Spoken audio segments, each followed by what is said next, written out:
Have you ever gone through a traumatic event and thought, I wonder how I can make this even harder on myself? Well, that's exactly what I did when I decided to do a Lost in Vivo pistol only challenge run. Is it possible to beat the entire game only killing enemies with a pistol? Let's find out. What the hell? Oh my god! The game starts us off with what seems like the longest dog walk ever. Like seriously, I feel bad for anyone who decides to speedrun this game. And although everything starts off fine, the weather quickly deteriorates and rain starts pouring down without end. And as if that wasn't already bad enough, the game fast forwards into the worst situation imaginable. Our canine companion washes away and slowly sinks into the depths of the sewers below. And if you have any pets, I know this cutscene bothered you. This is easily one of the worst cutscenes I've seen in a horror game. I mean, just take a look at the dog's face as they're weighed down by the water. The way this game displays helplessness and desperation is pretty spot on. And that brings us into the sewers. With no other choice than to find our dog, we take our first steps into our very own personal nightmare. We take the chance to look up at the sky. It may be the last time we do so.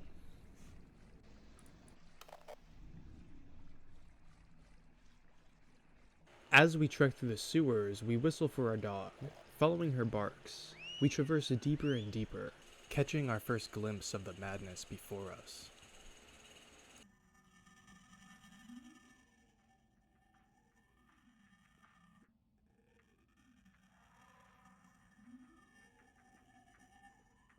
Further into the sewers, we come across our first barricade.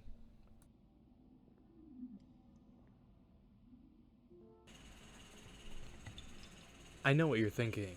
Morose, why are you grabbing the sledgehammer in a pistol-only challenge run? Look, the only way I can progress through the game is if I break the planks of wood with a sledgehammer. And besides, the challenge only specifies that I need to use the pistol to kill enemies. It never mentions anything about destroying inanimate objects. So I don't think swinging the hammer just this once invalidates the run.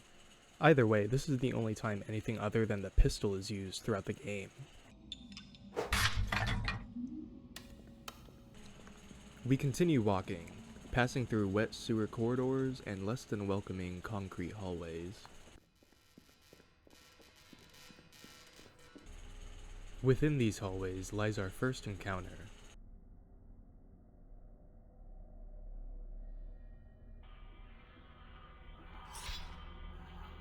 After getting swiped in the back, we turn around and start running, careful not to swing our sledgehammer out of panic.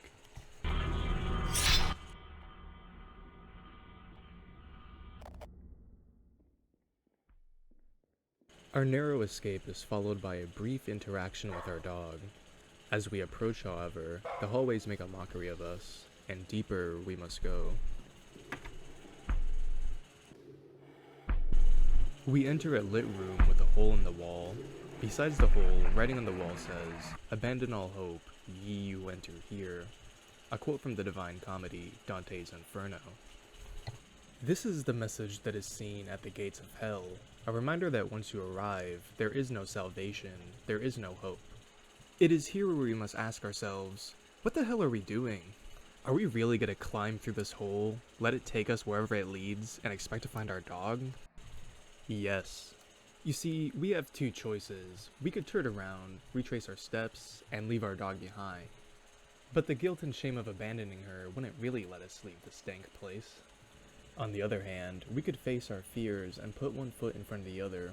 We can't let some writing on the wall stop us from doing what we have to do. After all, we've already experienced the horrors, monsters, and inexplicable phenomena. If you think about it, we're already in hell. And if you're going through hell, keep going. We enter the hole.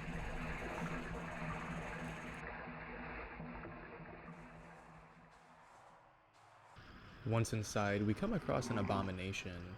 Without a pistol, we can only hope we do not cross paths again. We make it out of the hole, and from this point on, the Silent Hill influence in this game is impossible to ignore. The otherworld aesthetic to the level design is a nice touch that this game uses well.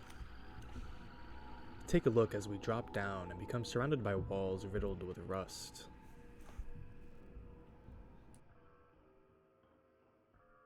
Further along these walls, we hear strange noises, revealing even more abominations.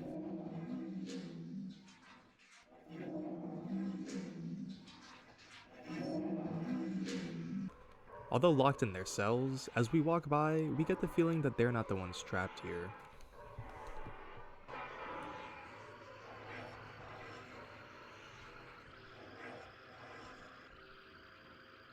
Past the cells, we find a lit up corridor. Walking across it reveals a dead end, but as we decide to turn around, we hear a shuffling at our feet. And like the lonely moon shining bright in the darkness, we see a pistol on the floor. The run can begin.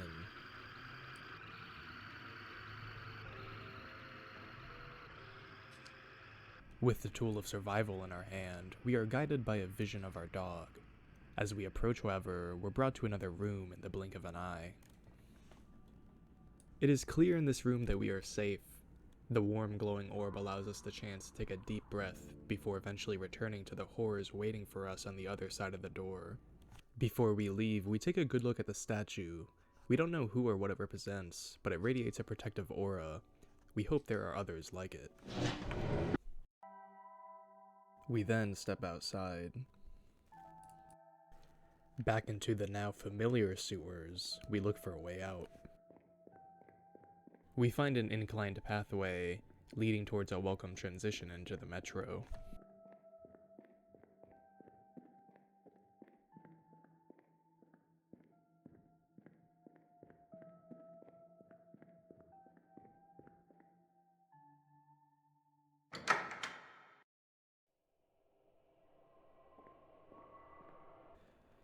We check the benches for ammo. Now that we have our pistol, it's important to gather all the ammo we can get for boss fights and sticky situations.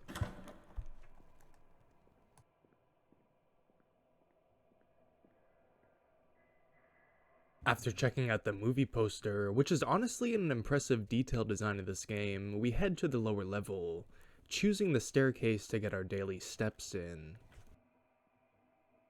We hear the barks of our dog once again, however, they're accompanied by the presence of a ghastly woman. As the train disappears, we know we have to find a way to follow its direction. On the bench beside us, there appears to be a key to the door we tried opening earlier. We use the key on the door upstairs to reveal an office that allows us to summon another train.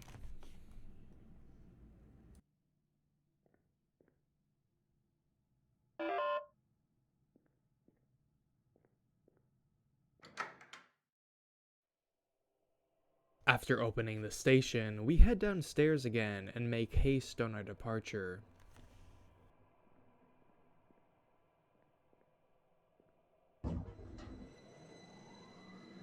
The train ride is long and lonely. We take the time to ponder how we even got into this situation. Did I deserve this? Was this meant to happen? Does it even matter? We catch ourselves. How could we possibly only think about ourselves when our dog is suffering just as much as we are, if not more? I mean, aren't they the ones that need rescue? As our thoughts race against each other, the train comes to a stop. We exit the train and continue along the tunnel.